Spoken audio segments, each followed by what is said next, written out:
Yang terhormat Bapak Mariman SPD MPD selaku Kepala SD Negeri Penusukan 2. Yang saya hormati Bapak Ibu Guru SD Negeri Penusukan 2. Pertama-tama marilah kita panjatkan puji syukur kehadirat Allah Subhanahu wa Ta'ala yang telah melimpahkan rahmat-Nya kepada kita semua, sehingga pada siang ini kita dapat berkumpul dalam acara diseminasi budaya positif di sekolah.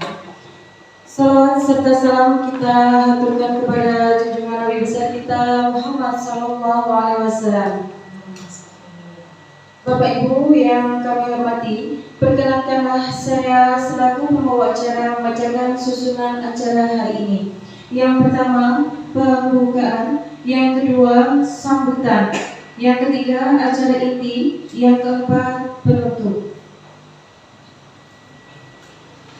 Untuk acara yang pertama, marilah kita bersama-sama mulai acara hari ini dengan membaca basmalah. Bismillahirrahmanirrahim. Terima kasih. Untuk selanjutnya, acara kedua yaitu sambutan. Sambutan yang pertama yaitu sambutan dari Bapak Kepala SD Negeri Penusukan 2 kepada Bapak Mariman SPD MPD. Silakan.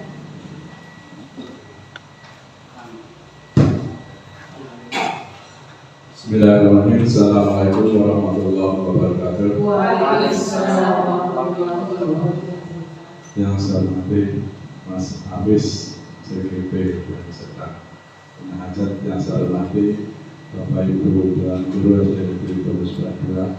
Pertama dan paling utama marilah senantiasa kita memanjatkan puji syukur kepada Allah Subhanahu wa Ta'ala yang telah melimpahkan rahmat, hidayah serta inayahnya kepada kita semua, sehingga sampai saat ini kita masih diberi kesehatan, bisa beraktivitas dalam keadaan sehat tanpa ada masalah apapun. Salam serta salawat terhadap kita pada junjungan kita Nabi besar Muhammad Sallallahu Alaihi Wasallam. Bapak Ibu yang saya hormati, sambutan di siang hari ini dalam acara diseminasi budaya positif modul 1.4 oleh Mas Abis. Nanti monggo panjenengan sami mengikuti, mendengarkan, menelaah, lalu bisa tertular dengan budaya positif tersebut, ya, bisa menularkan dan kita tertular, bukan tertular oleh penyakit, tapi tertular oleh budaya positif yang nanti akan disampaikan. Oke, seperti itu. Mudah-mudahan sekolah kita dengan adanya guru penggerak, dengan adanya guru penggerak 2, kita akan tergerak semuanya. Semua kelas akan mengikuti, walaupun tertatih-tatih kita bisa berubah. Kita akan mengubah mindset kita akan menuju ke yang perubahan yang lebih baik. Oke, itu saja, kurang lebihnya mohon maaf. Assalamualaikum warahmatullahi wabarakatuh. Waalaikumsalam warahmatullahi wabarakatuh. Terima kasih kepada Bapak Mariman SPD MPD atas sambutannya. Acara selanjutnya yaitu acara inti, yaitu diseminasi budaya positif di sekolah yang akan disampaikan oleh Bapak Hafiz Rudin Sutiono SPD. Disilakan.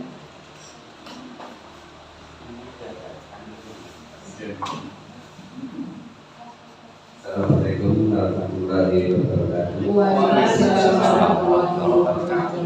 Yang terhormat Bapak Ibu SPD selaku Kepala Institusi Penusukan 2, yang terhormat Bapak Rizky Sarjani selaku salah satu PP CGP Angkatan 11 Kabupaten Tegal, dan saya hormati Bapak Ibu Dewan Guru SD Negeri Penusukan 2. Salawat serta salam kita aturkan kepada junjungan kita Nabi besar Muhammad SAW, yang tentunya nanti kita harapkan syafaatnya di akhirat nanti.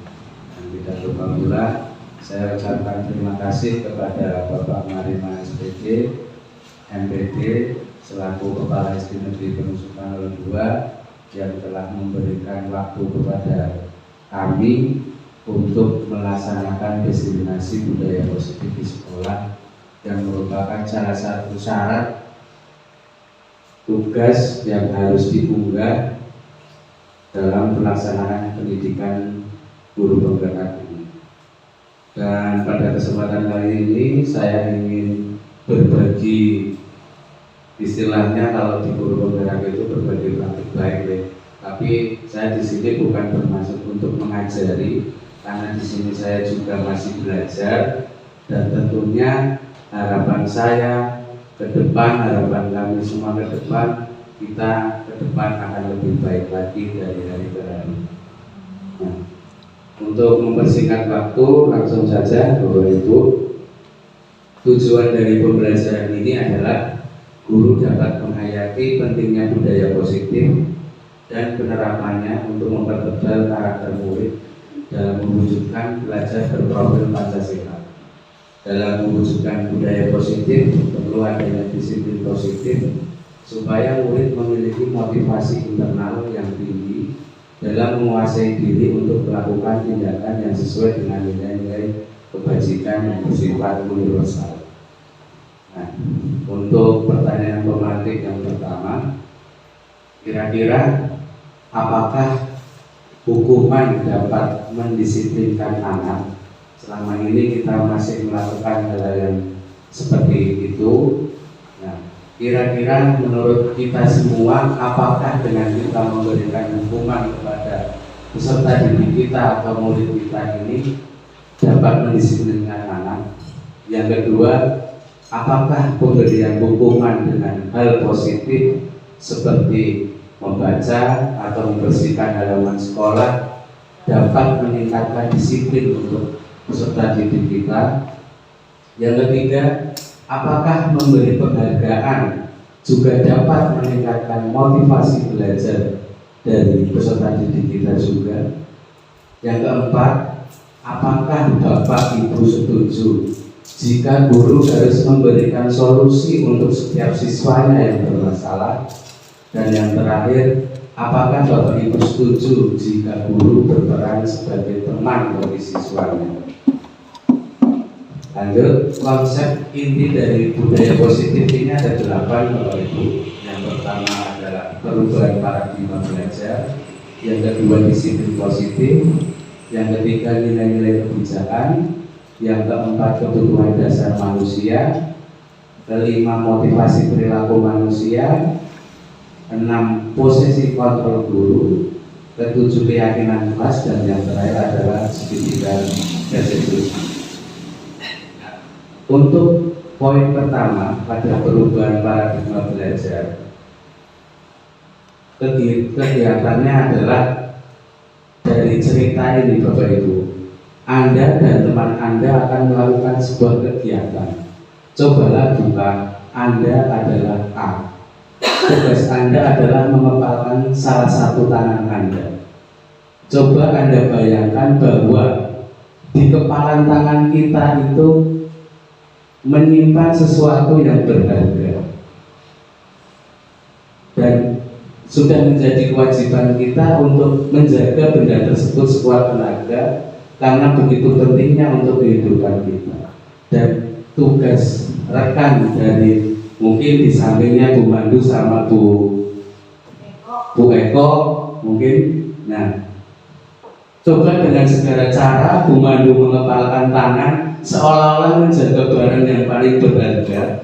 Nanti dibujuk oleh Bu Eko, ya, bisa dengan bujukan, bisa dengan mengintimidasi, dengan bisa memarahi, bisa dengan menggoda, bahkan menggelitik, ya, untuk menawari agar Bu Mandu ini bisa bersedia membuka tangannya. Dan kira-kira apa yang terjadi Bapak Ibu? Kita pikirkan bersama. Ada barang sesuatu yang sangat berharga di genggaman kita, tapi kita diminta untuk memberikan barang itu secara cuma-cuma. Apakah kita akan mengasihkannya begitu saja?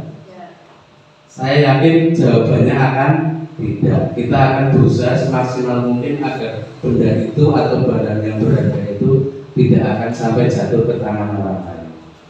Nah, dari perubahan paradigma belajar dari ilustrasi yang tadi saya sampaikan, apakah Anda atau rekan yang tadi menjadi B itu akan membuka kepalan tangannya? Dan kalaupun membuka, mengapa? Apa alasannya? Dan apa yang menjadi alasan kenapa rekan kita itu mau membuka atau memberikan barang yang berharga? Nah, dari paradigma belajar ini, nah, pembelajaran dengan paradigma baru ini merupakan pembelajaran yang dirancang berdasarkan prinsip pembelajaran berdiferensiasi. Berdiferensiasi itu bagaimana sih Bapak Ibu? Apakah kita mengajar bareng-bareng? Enggak. Kalau menurut pemahaman saya, pembelajaran yang berdiferensiasi ini adalah pembelajaran yang kita laksanakan sesuai dengan minat dan bakat dari siswa itu sendiri. Bahkan kita sering menemui kadang misalkan yang satu diajar matematika itu mau menghitung, mau menulis, mau mencoba untuk menyelesaikan masalah, tapi yang satu cuman menggambar mainan. Nah, bagaimana tugas kita untuk melaksanakan pembelajaran diferensiasi itu? Pembelajaran diferensiasi itu berarti kita mencoba mengolah pikir kita bagaimana anak yang suka menggambar itu tetap bisa mengikuti pembelajaran matematika tersebut. Mungkin dengan memberikan tugas dengan materi yang sama tapi melalui media gambar. Anak disuruh menggambar angka atau apa dan lain sebagainya. Itu menurut pemahaman saya. Sehingga peserta didik di sini bisa belajar sesuai dengan kebutuhan berdasarkan tahapan perkembangan sesuai teori. Terus adanya miskonsepsi tentang teori kontrol. Miskonsepsi adalah pemahaman yang keliru bahwa selama ini itu kita menganggap guru itu yang mengontrol murid kita, ya kan? Ibaratnya di ilustrasi gambar itu tangan kaki murid kita itu terserah kita mau apa. Dan yang kedua adalah ilustrasi bahwa semua penguatan positif efektif dan bermanfaat. Dalam artian perintah kita yang baik, kita menganggap bahwa itu akan berdampak yang baik dan bermanfaat buat mereka, padahal itu belum tentu. Terus yang ketiga adalah kita selama ini menganggap bahwa kritik dan membuat murid kita bersalah itu mampu menguatkan karakter mereka, padahal itu adalah pemahaman yang salah juga. Dan yang terakhir ini yang perlu kita terapkan bagi sekolah jelas berbeda Bapak Ibu. Yang kedua, semua orang melihat hal yang sama, padahal semua orang itu memiliki gambaran yang berbeda. Contoh, di depan ada taman yang sedang dibuat. Menurut pandangan saya yang baik punya kelas 5 misalkan, belum tentu menurut Bu Eko, belum tentu menurut disiplin. Padahal sebenarnya kita berusaha memandangi orang tentang dunia bahwa pandangan kita dan peserta didik kita itu tentunya berbeda-beda.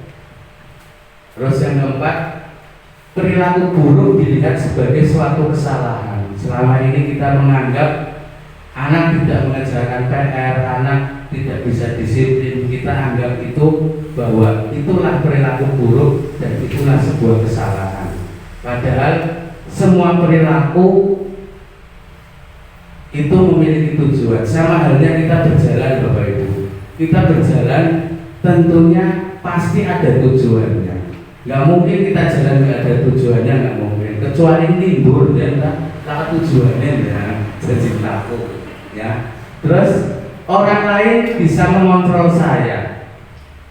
Kita beranggapan kita bisa mengontrol peserta didik kita, padahal sebenarnya kita itu tidak bisa mengontrol mereka.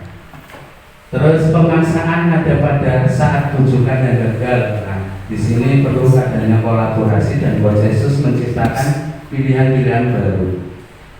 Nah, untuk disiplin positif, nah Disiplin ini berasal dari kata disiplinnya yang artinya belajar, ya. Disiplin ini mengacu pada disiplin diri yang memiliki tanggung jawab terhadap apa yang dilakukan berdasarkan nilai-nilai yang diyakini. Disiplin positif merupakan salah satu cara penerapan disiplin yang bertujuan untuk menumbuhkan kesadaran serta memperdayakan peserta didik tanpa imbalan atau penghargaan, bahkan reward, ancaman atau hukuman. Sebagai pendidik, tujuan kita adalah menciptakan peserta didik yang memiliki disiplin diri, sehingga mereka berperilaku mengacu kepada nilai-nilai kebajikan universal dan memiliki motivasi intrinsik dalam dirinya sendiri dalam perubahan-perubahan perilaku yang ke arah yang lebih baik. Nah, salah satu penerapan contoh disiplin positif adalah kita tahu semua ya Bapak Ibu, sholat zuhur berjamaah. Kalau itu sudah menjadi karakter tumbuh dari sudut intrinsik siswa, saya kira kita nggak perlu beda-beda anak kita untuk sholat wudu itu nggak perlu seperti itu. Mereka bisa belajar mandiri dan mengikuti kegiatan ekstrakurikuler sesuai dengan kebutuhannya atau keinginannya. Nilai-nilai kebajikan, ya, ini adalah beberapa nilai kebajikan. Tentunya yang ada atau sedang kita jalani adalah di mana adanya profil pelajar Pancasila yang memiliki 6 dimensi, yaitu beriman bertakwa kepada Tuhan Yang Maha Esa, berkebenangan global, gotong royong, mandiri, benar kritis dan kreatif. Lanjut, salah satu contoh nilai kebajikan diantaranya adalah adanya sikap toleransi, rasa hormat, integritas, mandiri, menghargai orang lain, bisa bekerja sama, peduli, percaya diri, dan nilai-nilai kebajikan lainnya. Nah, di sini adalah saya akan menerangkan tentang kebutuhan dasar manusia. Nah, kebutuhan dasar manusia di sini ada. Yang pertama adalah bertahan hidup. Nah, yang kedua kasih sayang dan rasa diterima, terus penguasaan, kebebasan dan kesenangan. Nah, ini yang akan kita bahas Bapak Ibu, motivasi ekstrinsik dan motivasi intrinsik. Motivasi ekstrinsik itu adalah untuk menghindari ketidaknyamanan atau hukuman, untuk mendapatkan imbalan atau penghargaan. Dan yang dimaksud dengan motivasi intrinsik di sini adalah untuk menjadi diri sendiri, menghargai dirinya sendiri dengan berbuat baik atas dirinya sendiri tanpa mengharap apapun. Nah, kita masih banyak menjumpai di diri kita sendiri maupun pada peserta didik kita bahwa mereka itu menaati aturan itu intinya lebih banyak untuk menjauhi atau menghindari sebuah hukuman. Nah, motivasi perilaku manusia itu ada 3 tadi. Motivasi merupakan dorongan yang timbul pada diri seseorang secara sadar atau tidak sadar untuk melakukan suatu tindakan dengan tujuan tertentu. Yang pertama, untuk menghindari ketidaknyamanan dan hukuman. Murid di sini biasanya melakukan disiplin diri karena ia takut dihukum. Berbaris menembak karena begitu tak beko. Misalkan contoh. Terus ini merupakan motivasi ekstrinsik, masih dari luar, karena dia itu daripada yang dihukum yang suka menang, ya kan? Nah, itu masih belum timbul dalam dirinya sendiri. Nah, yang kedua, mendapat imbalan atau penghargaan dari orang lain. Mereka mau berbuat sesuatu, benyok oleh hadiah, oleh bakso dan lain-lainnya. Nah, yang ketiga inilah yang kita harapkan ada di diri anak didik kita, bahkan mungkin di anak-anak kita, yaitu menghargai nilai-nilai kebajikan diri sendiri, Yaitu contohnya adalah murid melakukan disiplin diri itu karena sadar akan nilai kebajikan dirinya. Ini merupakan motivasi intrinsik atau tumbuh dalam dirinya sendiri. Mungkin Bapak Ibu semua bisa menghitung mana anak yang masih ekstrinsik dan intrinsik. Kan di sekolah kita kan masih ada gap yang sangat tinggi ya Bapak Ibu. Nah, tugas kita adalah bersama-sama menumbuhkan budaya positifnya itu Bapak Ibu. Intinya agar murid itu bisa melakukan disiplin diri karena sadar bahwa itu salah, oh ini yang harus saya lakukan dan lain sebagainya. Lanjut. Di sini ada hukuman, konsekuensi dan restitusi. Dalam konteks pendidikan, hukuman, konsekuensi dan restitusi ini memiliki peran yang penting dan berbeda dalam mendisiplinkan siswa serta mengembangkan lingkungan belajar yang positif. Tentunya ada beberapa perbedaan hukuman, konsekuensi dan restitusi yang perlu dipahami oleh guru atau kita sebagai pendidik. Nah, bentuk hukuman ini biasanya tidak terencana. Murid tidak tahu apa-apa yang akan terjadi atau dilibatkan. Tahu-tahu kon salah, kon layu, kon salah, kon iya, dan lain sebagainya. Bersifat satu arah, cuman untuk murid kita, ya bukan untuk kita sebagai guru. Dan biasanya berupa hukuman bisa fisik ataupun psikis.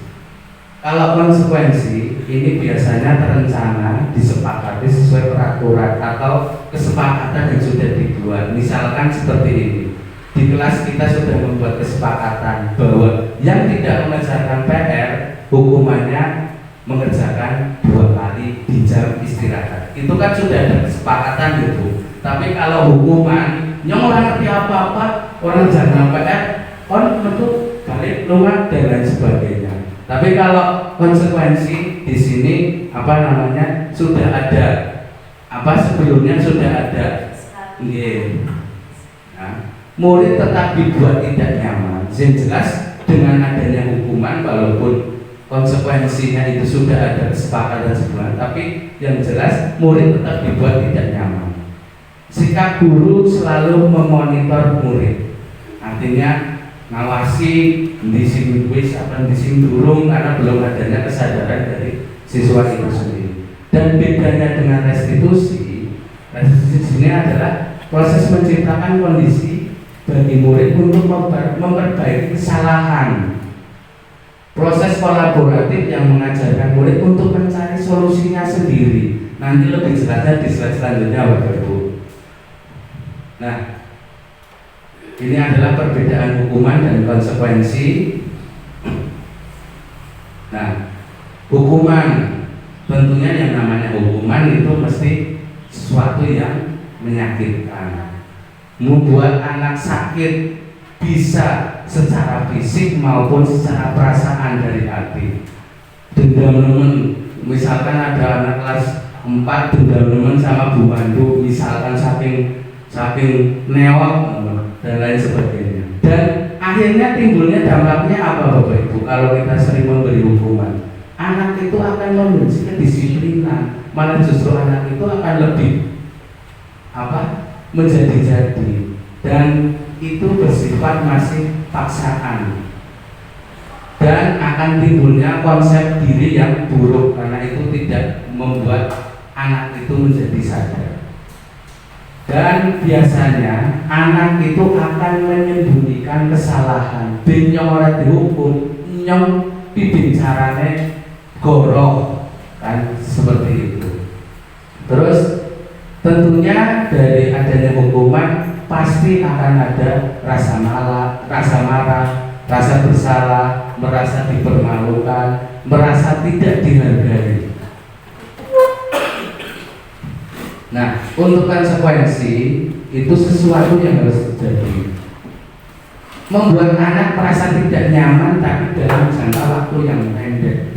Anak itu tidak memiliki perasaan yang sampai dendam sama misalkan sama saya karena saya pernah menghukum yang bersangkutan. Artinya kenapa merasa tidak nyaman dalam waktu pendek? Karena sebelumnya kan sudah ada kesepakatan, mereka sudah tahu. Anak akhirnya akan timbul rasa menghargai sikap disiplin, terus mendorong anak agar mudah menyesuaikan diri. Berarti mau tidak mau akan timbul anak itu bisa berusaha untuk menyesuaikan dengan kesepakatan yang sudah dibuat. Akan timbul pula konsep diri yang lebih baik. Dan anak akan belajar untuk mematuhi peraturan. Berbeda sekali dengan konsep yang ada di hukuman.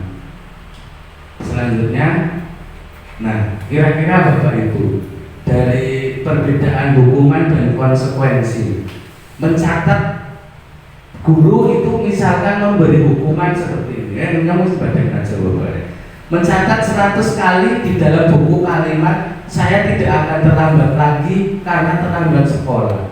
Kira-kira dari ilustrasi tadi perbedaan hukuman dan konsekuensi ini yang poin 1 ini masuknya mana Bapak Ibu? Masuknya hukuman atau konsekuensi? Hukuman ya. Terus lari mengelilingi lapangan basket 2 kali karena terlambat dari sekolah. Hukuman apa? Ini orang marah itu, orang marah itu. Ini orang temenan. Lari mengelilingi lapangan basket karena terlambat dari sekolah. Kira-kira hukuman atau konsekuensi?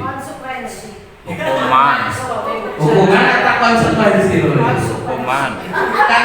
Karena gini Bapak Ibu, nanti di slide selanjutnya saya akan menerangkan gini, bahwa ada anak terlambat, kalau kita langsung menjustice, kon telat, kon tak hukum. Tapi nanti di restitusi itu nggak seperti itu. Kita harus menanyakan dulu, di sana kon telat, ya kan? Anak masalah apa?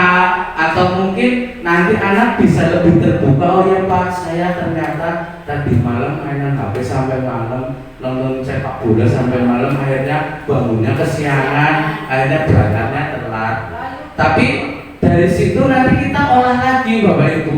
Loh, kon ngerti orang peraturan itu kudu mangkat jam itu. Nah, saiki kon kudu primen indra telat manita. Itu kan akhirnya memancing diri anak itu untuk sadar, oh ya saya telat, saya harus bagaimana. Tapi ada misalkan yang tuh betek tahu sebenarnya lagi rungsang telat, langsung diganyai misalkan yang telat dimarahi pamariman nono nunganane ku sewa kok sebenarnya lagi rungsang. Beli usaha menanam kok aja langsung diganyai. Misalkan seperti itu ya Bapak Ibu. Ya. Terus yang ketiga Bapak Ibu, ini saya bukan mengajari atau menyindir atau apa Bapak Ibu, kita bareng-bareng merefleksi diri kita. Oh, dia yang selama ini masih salah. Sebenarnya memang harus seperti ini. Nah, untuk yang ketiga, murid diminta push up 15 kali karena tidak menggunakan masker ke sekolah. Menurut Bapak Ibu apa? Hukuman atau konsekuensi? Hukuman. Mungkin ada. Nanti jawabannya kita Nah, terus menggantikan kertas tugas teman yang telah dicoret-coret. Konsekuensi ya. Terus membersihkan tumpahan air di meja tulis karena tersenggol pada saat belajar orang sengaja. Nah, terus murid disuruh untuk mengenakan sepatu seharian di sekolah karena tidak mengenakan sepatu hitam. Konsekuensi ya Bapak Ibu. Terus lari mengelilingi lapangan basket 2 kali karena terlambat 10 menit untuk pelajaran PJOK. Hukuman. Nah, coba kita lihat jawabannya. Untuk yang pertama adalah hukuman, yang kedua hukuman, 3 hukuman. Konsekuensi yang ini konsekuensi, yang terakhir tadi konsekuensi yang tidak menggunakan sepatu adalah bentuk hukuman. Nah, dari contoh-contoh yang sudah tadi ada di slide, harapan saya bisa menerapkan itu, dan harapan saya juga Bapak itu juga bisa sedikit ada pandangan yang lebih lagi agar kita lebih memahami anak. Dan kalau kita misalkan Mas Apip sudah menerapkan itu, si guru di sekelas Bu Mandu orang menerapkan itu, ya tetap akhirnya sama saja. Harapan kita adalah memang kita harus bareng-bareng memahami hal ini. Lanjut. Nah, ini konsep disiplin pendekatan secara restitusi, sebuah cara menanamkan disiplin positif pada murid. Ini yang harus kita tanamkan pada diri kita dan kita praktekkan dalam sehari-hari di sekolah, Bapak Ibu. Pengertian restitusi adalah proses menciptakan kondisi bagi murid untuk memperbaiki kesalahan mereka sehingga mereka bisa kembali kepada kelompok mereka dengan karakter yang kuat. Ini menurut Goseni pada bukunya yang disadur pada tahun 2024. Dan apa yang menjadi ciri-ciri restitusi? Bukan menebus kesalahan. Kalau tadi di konsekuensi kan kita menebus kesalahan, kita menumpahkan air, berarti kita harus bertanggung jawab. Tapi kalau di restitusi ini bukan untuk menebus kesalahan, namun belajar dari kesalahan agar kita lebih baik lagi ke depannya.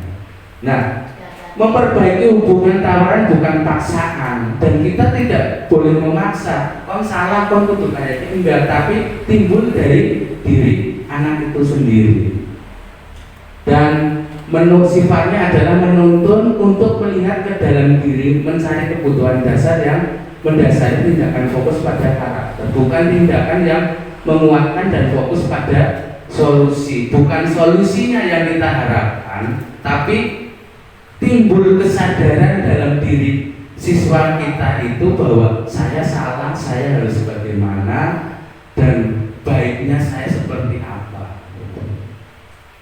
Nah, contoh kasus Bapak Ibu, nih perbedaan ketiga tadi ada hukuman, konsekuensi, dan restitusi. Contoh kasusnya sama, siswa sering tidak mengerjakan PR. Kalau di hukuman, guru itu menghukum siswa tersebut hormat bendera selama 10 menit. Guru marah dan murid menjadi takut.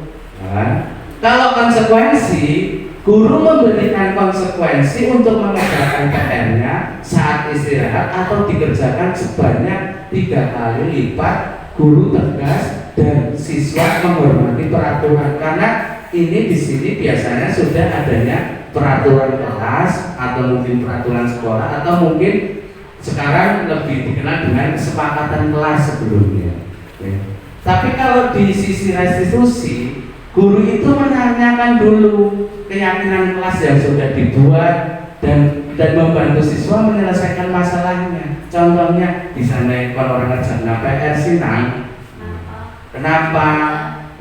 Oh dasar budes, misalkan seperti itu ya. Misalkan. Nah, kita itu membantu untuk menyelesaikan masalahnya. Guru itu terbuka dan siswa itu menghormati dirinya dan orang lain. Bahwa bentuk menghormati dirinya dan orang lain itu apa? Kita berusaha untuk jujur bahwa saya orang ajar PR alasannya adalah ini. Walaupun kadang ini teori di bawah itu, prakteknya ya aslinya ya bocah kadang memang males. Tapi kan paling tidak dengan kita membiasakan seperti itu, harapannya anak akan lama-kelamaan timbul kesadaran dirinya dalam dirinya. Ya. Dihukum oleh penghargaan, dinaik penghargaan tapi dihukum. Dan besarnya kan seperti ini Bapak Ibu. Misalkan kita di kelas, siapa yang bisa menjawab lebih dulu akan Pak Guru beri hadiah, misalkan permen atau apa. Itu adalah bentuk penghargaan, tapi itu justru akan menghukum anak itu sendiri. Kenapa bisa seperti itu? Nah, karena memiliki bahwa penghargaan itu berlaku sama dengan hukuman.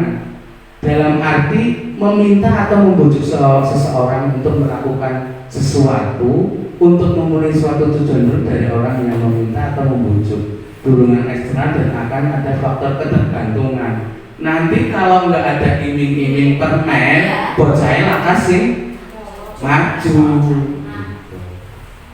Ya, memiliki pengaruh jangka pendek dan jangka panjang.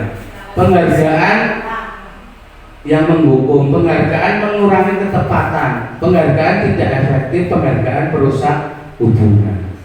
Nah, penghargaan di sini adalah juga bersifat menurunkan kualitas, penghargaan mematikan kreativitas, penghargaan itu mengurangi motivasi intrinsik. Nah, contoh apresiasi kebajikan Bapak Ibu. Ada 3 poin. Yang pertama sebagai pembuka, kedua nilai kebajikannya apa, yang ketiga sesuai dengan situasi. Misalkan kemarin saya perhatikan rasa empatimu besar sekali pada saat menolong murid baru di kelas kita.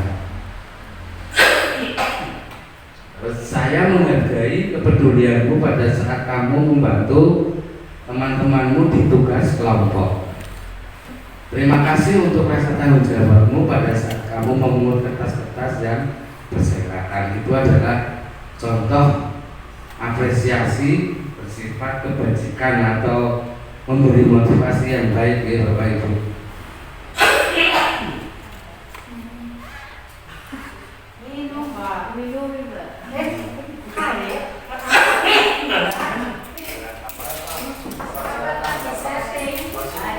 Mas Hafiz, baterainya penuh memorinya.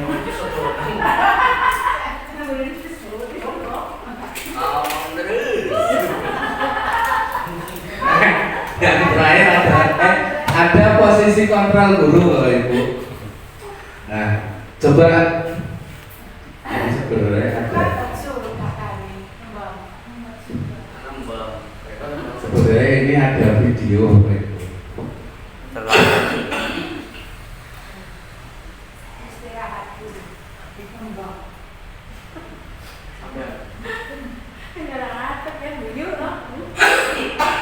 Posisi kontrol guru yang pertama adalah sebagai penghukum, yang kedua pembuat rasa bersalah, bisa juga kita itu sebagai teman, bisa juga kita sebagai pemantau, dan yang terakhir kita sebagai manajer.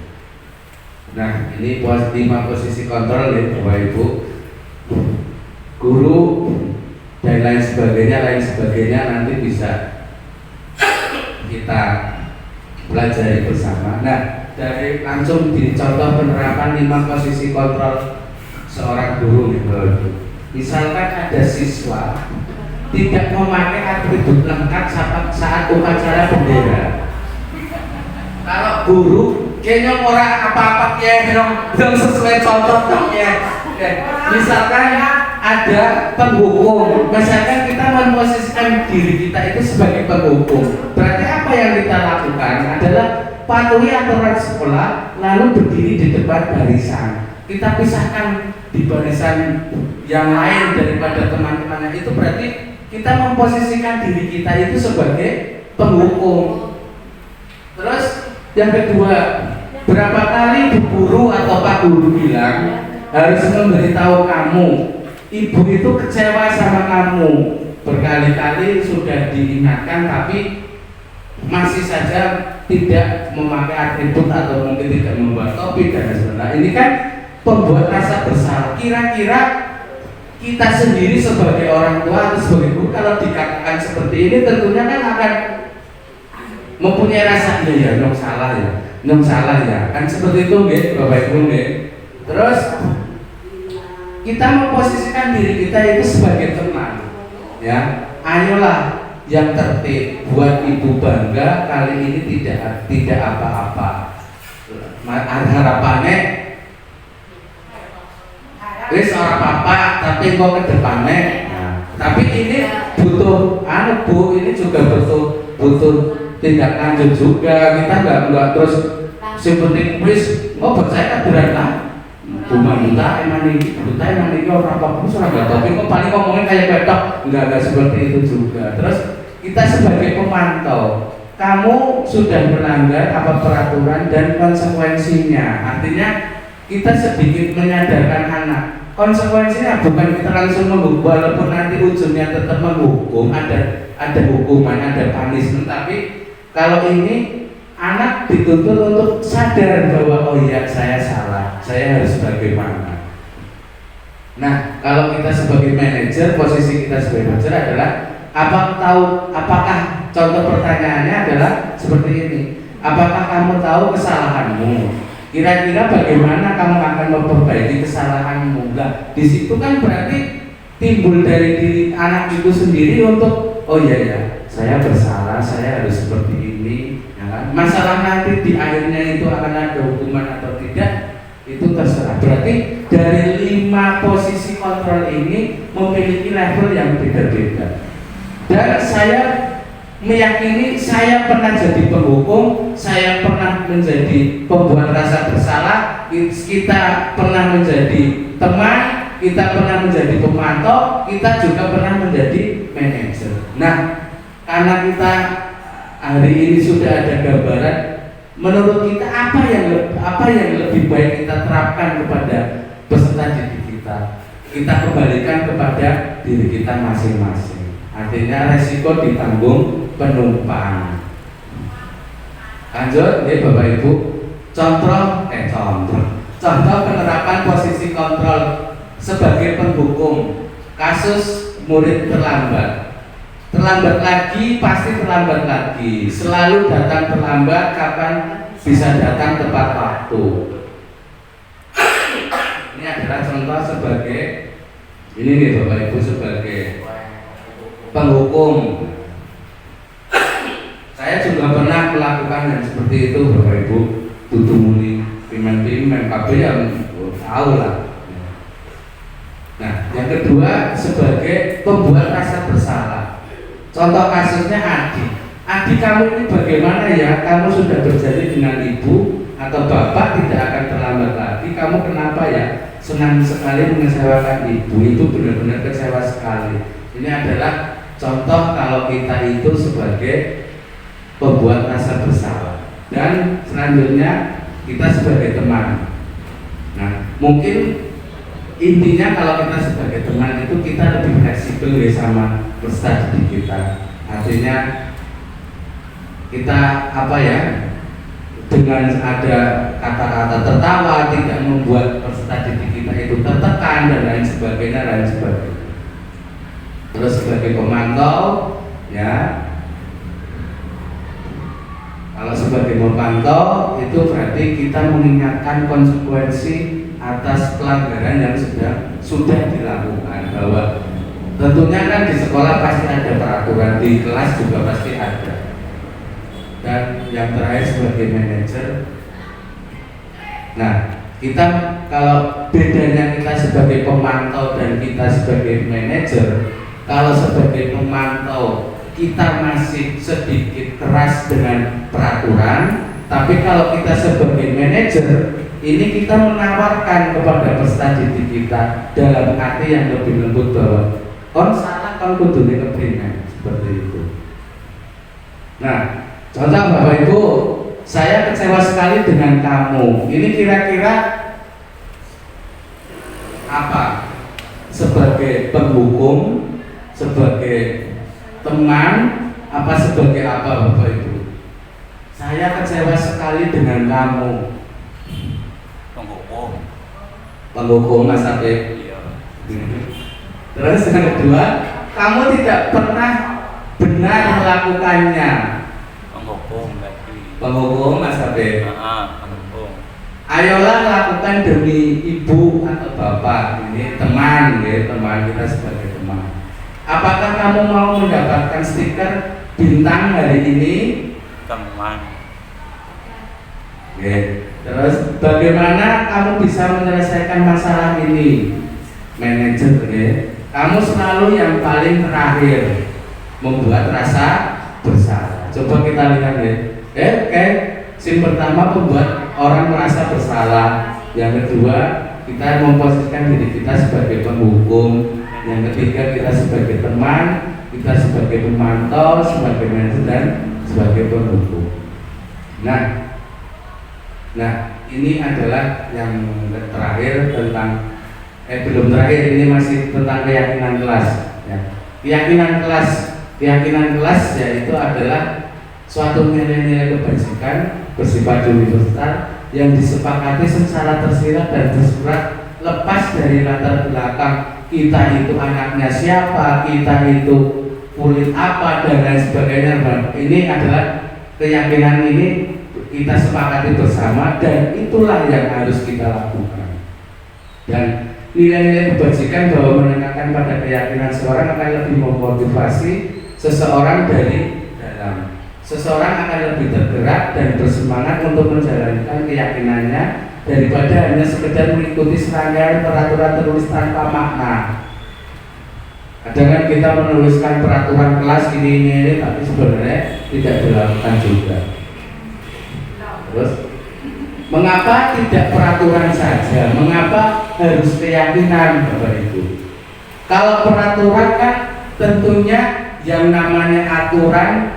Kalau aturan berarti kita harus pinjam jam 7, masuk, pulang jam 2. Kalau yang namanya peraturan kan harus dilaksanakan. Dan kalau yang namanya peraturan, kalau kita tidak melaksanakan itu pasti akan timbul dampak kepada diri kita. Dan itu kalau bernama peraturan pasti masih ada sedikit paksaan untuk diri kita untuk melakukan itu. Nah, kenapa harus keyakinan? Karena kalau kita sudah meyakini, saya guru, saya harus berangkat jam 7, saya harus pulang jam 2. Kalau itu sudah menjadi keyakinan, kayaknya kita akan menjalani itu dengan enjoy, nggak ada beban sama sekali. Contoh, mengapa kita memiliki peraturan harus menggunakan helm bila mengendarai kendaraan roda 2? Mengapa kita memiliki peraturan 3M harus menggunakan masker, mencuci tangan dan menjaga jarak 1,5 meter pada saat musim pandemi? Mengapa kita memiliki peraturan harus datang tepat waktu pada saat mengikuti pelatihan? Nah, untuk mendukung motivasi intrinsik, kembali ke nilai-nilai keyakinan, lebih menggerakkan seseorang dibanding mengikuti serangkaian peraturan. Karena kalau harus menggunakan helm, nyatanya kita kadang juga tidak menggunakan helm. Tapi kalau itu sudah menjadi keyakinan, mau kemanapun kita tetap menggunakan helm. Sama dengan kita menggunakan masker, mencuci tangan, menjaga jarak. Kalau peraturan kita pakai nanti nggak ada orang, kita lepas kan. Kalau sudah menjadi keyakinan ya kita sama halnya dengan kita melakukan ibadah. Kalau sudah menjadi keyakinan, pandinain awal bapak ya yang tetap sholat, yang tikruk hiburan ya beko, yang tetap sholat. Tapi ada peraturan, ya sikile lagi larang loh, sujud di kamera, kok dewi sholat kan pasti seperti itu. Tapi kalau sudah keyakinan, apapun itu kita pasti akan melaksanakannya. Itulah bedanya Bapak Ibu. Nah, di sini Bapak Ibu, dari peraturan kelas kita naik menjadi keyakinan kelas. Harapannya akan timbullah lingkungan positif dan berdampak menjadi budaya yang positif. Misalkan contoh peraturan kelasnya harus datang tepat waktu jam 7. Kalau kita tidak datang jam 7, konsekuensinya kita pasti akan ada hukuman atau punishment. Tapi kalau kita buat menjadi keyakinan, berarti kan disiplin masuknya ya. Datang tepat waktu atau disiplin. Nah, kalau kita sudah menjadi keyakinan, bagaimanapun rasanya kita tetap akan berusaha datang tepat waktu. Nah, bagaimana pembentukan keyakinan kelas? Keyakinan kelas ini bersifat abstrak atau lebih luas daripada peraturan yang lebih rinci dan konkret. Contohnya tadi harus datang jam 7. Nah, itu kan itu kan peraturan itu, tapi kalau keyakinan itu bisa lebih abstrak, bisa dengan kata disiplin mungkin disiplin waktu, disiplin dan lain sebagainya. Keyakinan kelas ini berupa pernyataan-pernyataan universal. Pernyataan-pernyataan keyakinan kelas ini senantiasa dibuat dalam bentuk positif. Keyakinan kelas hendaknya tidak terlalu banyak sehingga mudah diingat dan dipahami oleh semua warga kelas. Mumpung di kesempatan ini Pak Mariman kita juga sembari berkenan maka mungkin umum Bapak Ibu di sini mari kita bareng-bareng. Saya juga masih belajar. Di sini ada Mas Rizky yang sudah dulu mengenal pendidikan guru penggerak. Mungkin kita bisa menanyakan kepada beliau bagaimana sih membuat keyakinan kelas yang lebih baik. Nah, ini kebetulan keyakinan di kelas saya, tapi belum tak tempel, belum sempat tadi. Nah, ini penyusunan kesepakatan kelas di kelas saya. Tempo hari di awal pembelajaran, anak itu membuat sendiri keyakinannya atau mau kelas ini itu seperti apa, anak itu menyusun sendiri. Nanti saya di langkah selanjutnya itu mengelompokkan, oh ini sama, terus kita jadikan satu. Yang terakhir adalah segitiga restitusi, adalah suatu proses dialog yang dilakukan bersama siswa agar dapat menghasilkan siswa yang mandiri dan bertanggung jawab. Di sini ada 3, yaitu menstabilkan identitas, validasi tindakan yang salah, dan menanyakan keyakinan. Nanti ada contohnya Bapak Ibu. Nah, segitiga restitusi, proses menciptakan kondisi bagi murid untuk memperbaiki kesalahan mereka sehingga mereka bisa kembali pada keluarga mereka dengan karakter yang kuat atau kembali kepada lingkungannya. Yang kedua, membantu murid menjadi memiliki tujuan, disiplin positif, dan memulihkan dirinya setelah berbuat salah. Restitusi digunakan untuk belajar dari kesalahan. Nah, yang pertama dalam langkah penerapan segitiga restitusi yaitu menstabilkan identitas. Kita semua akan melakukan hal yang terbaik yang bisa kita lakukan. Dalam validasi tindakan yang salah, semua perilaku itu pasti mempunyai alasan, tidak mungkin tidak. Terus yang terakhir, menanyakan keyakinan. Kita semua memiliki motivasi internal, dan tentunya sudah dijelaskan di awal bahwa kita memiliki pandangan yang berbeda-beda. Nah, ini sebenarnya ada videonya Bapak Ibu, tapi di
bisa.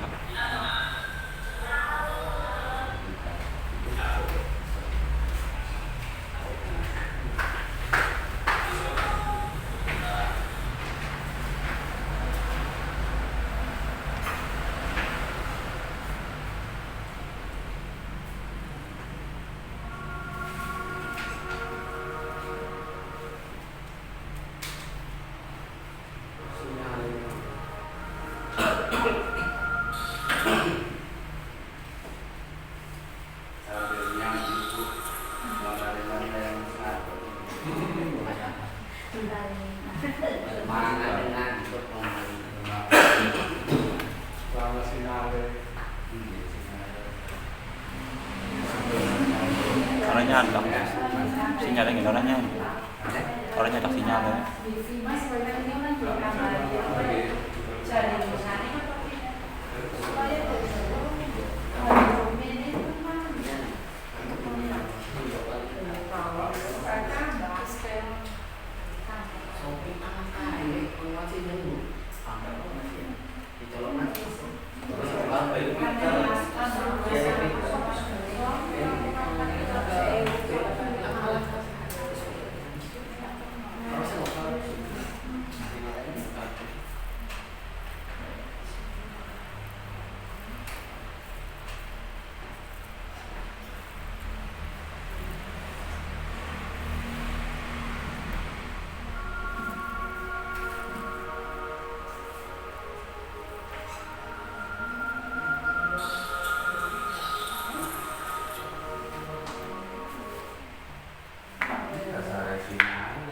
Orangnya ada.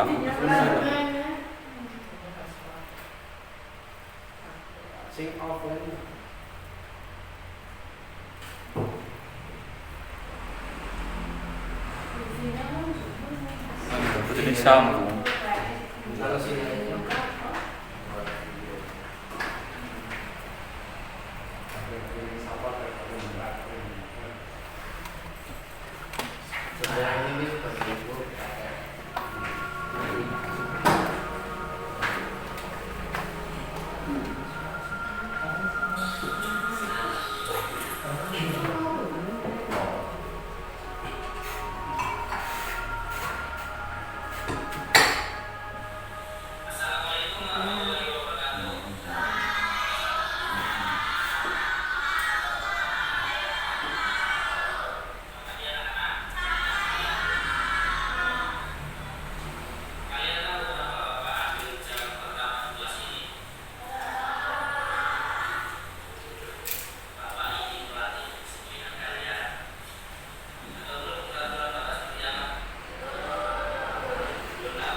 Di video ini saya sengaja mencari di YouTube yang menurut saya pas dengan tadi Bapak Ibu materi tadi.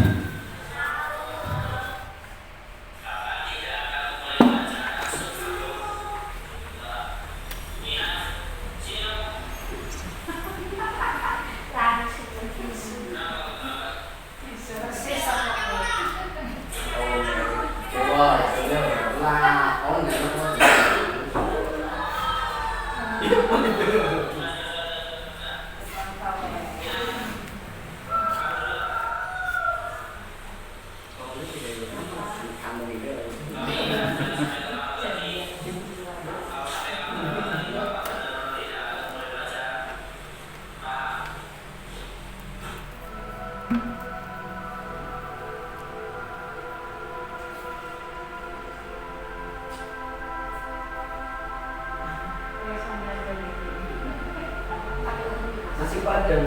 Iya.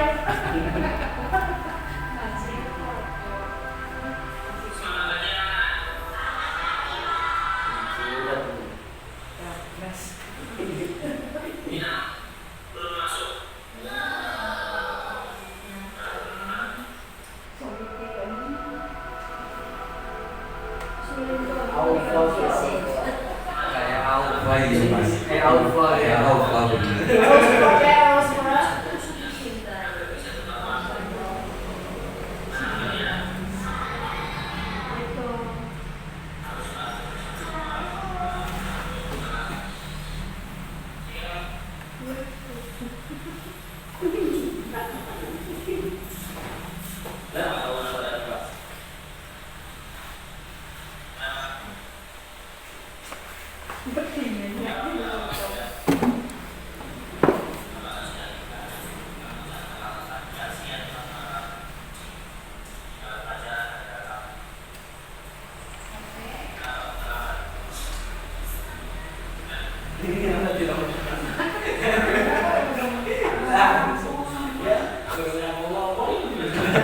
Gurunya gayanya Mas. Apip gitu. Ya, aku baik hati oh Mas. Udah terlambat tak main duit. Udah terlambat tak main duit kok, Bu. Arman mau gayanya Apip.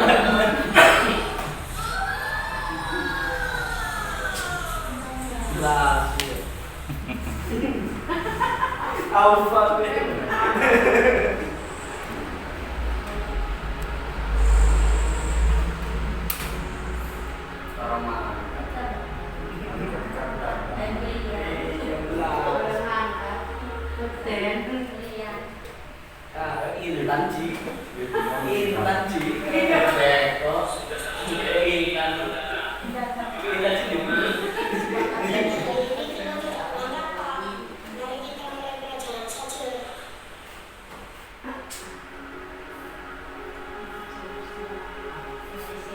Walaupun kita udah tahu endingnya mungkin nanti bagaimana, tapi paling tidak ini bisa menjadi inspirasi kita lah Bapak Ibu dalam menangani anak-anak yang memiliki masalah.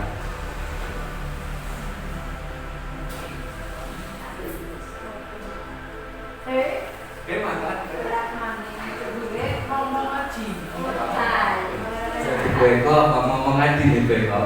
Bener-bener. Dari Pak Mariman ibunya meninggal.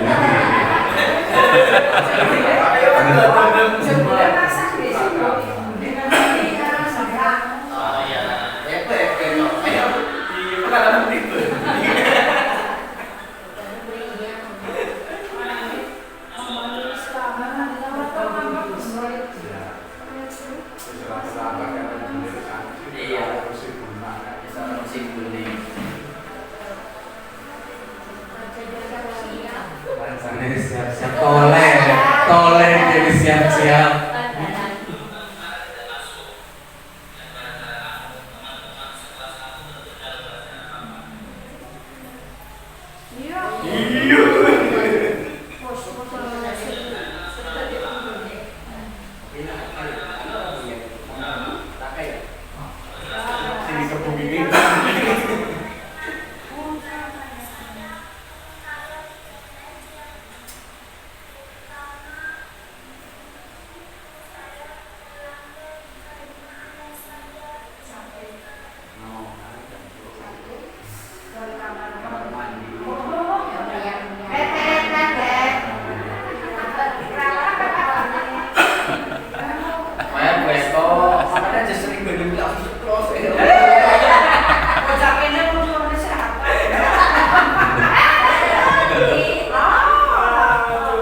Wong tuane pasang layar apa ya, Mas?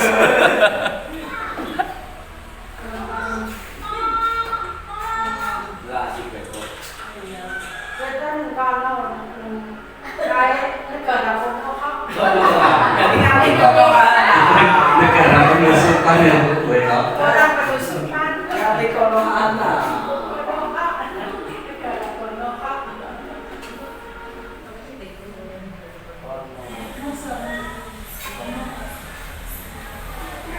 Sarapan yuk, mau sih segene. Terkena stroke.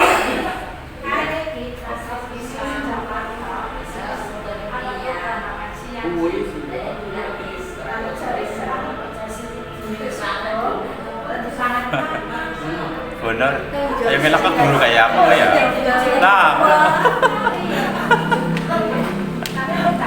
Guru kawan saya lah. Ayo kenapa guru kayak aku? Aku sebel kan.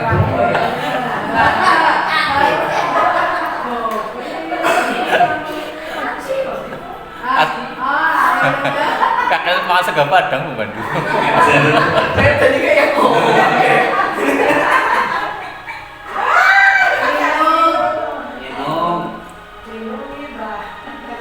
kau hari selanjutnya meninggal kita dari Pak Mari.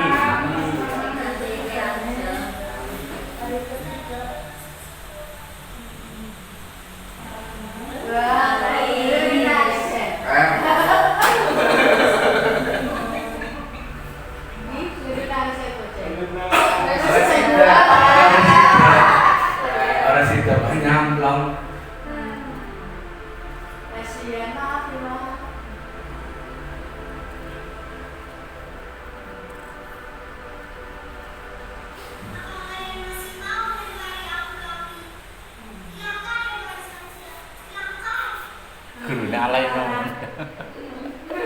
Kayak Bumandu ya Mas Aldo, kayak Bumandu kan. Terus saya bilang mana kan, ya kayak Bumandu, kayak Bu Rosi di, kayak Bu Rosi. Ya.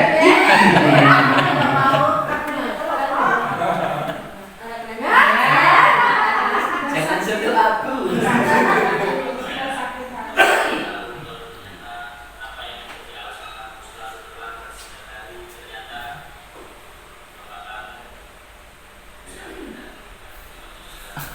Ceritanya.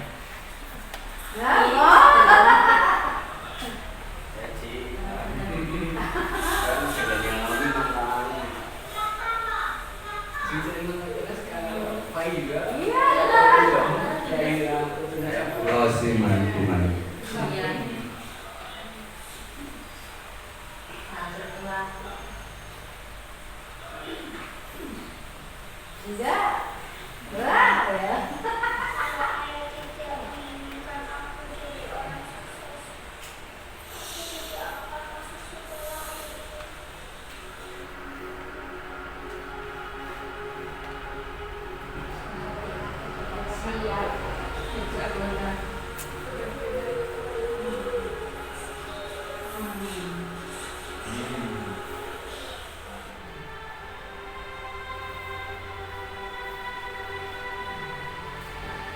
Oke, matur suwun Bapak Ibu.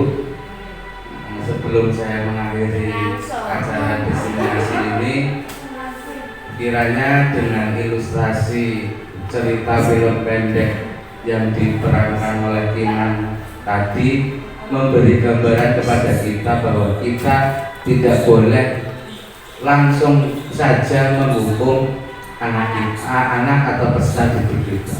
Kita harus menanyakan alasannya, masalahnya apa, dan sebagai guru yang baik kita harus memberi solusi untuk permasalahan tersebut. Karena dengan kita menghukum sesuai yang saya sampaikan tadi, bahwa pasti akan menimbulkan rasa yang sakit. Seperti tadi Kinan pun dipegang tidak mau, ya.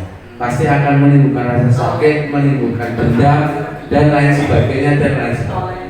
Untuk itu kedepannya mari kita bersama-sama untuk lebih memperbaiki diri, lebih meningkatkan kompetensi kita agar menjadi guru yang diharapkan oleh muridnya, guru yang dinanti kehadirannya oleh muridnya, atau menjadi guru yang selalu dikenang petuahnya oleh anak didiknya sampai nanti mereka itu sukses. Karena apa harapan saya seperti ini Bapak Ibu, kalau saya hari ini masih menghukum siswa, tentunya anak itu 20 tahun yang akan datang akan melakukan hal sama. Karena di mindset mereka itu saya dididik seperti itu.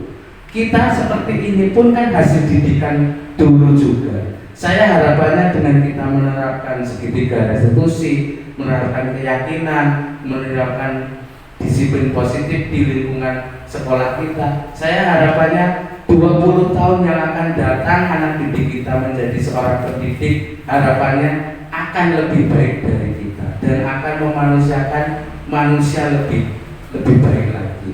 Tidak seperti yang kita lakukan sekarang, walaupun menurut kita itu benar, tapi terkadang karena ketidaktahuan kita atau kekurangan kita yang menjadikan kita itu sebenarnya merasa benar tapi sebenarnya salah.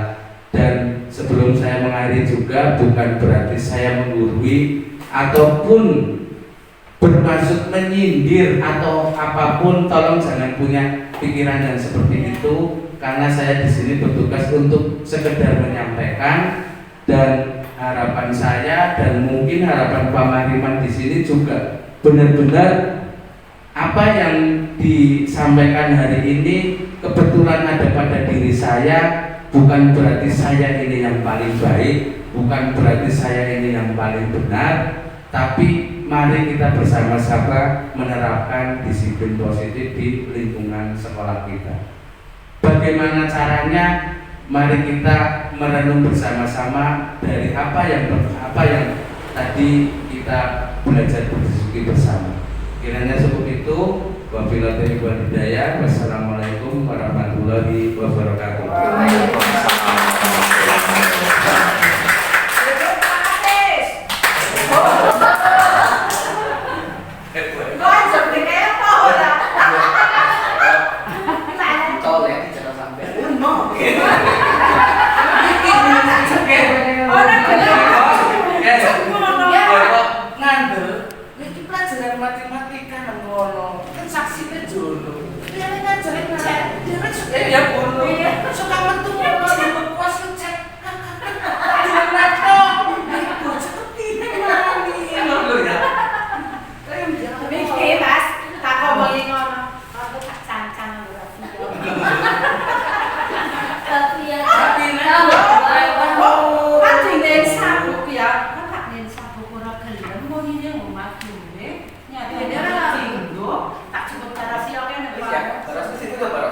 Tutup dulu.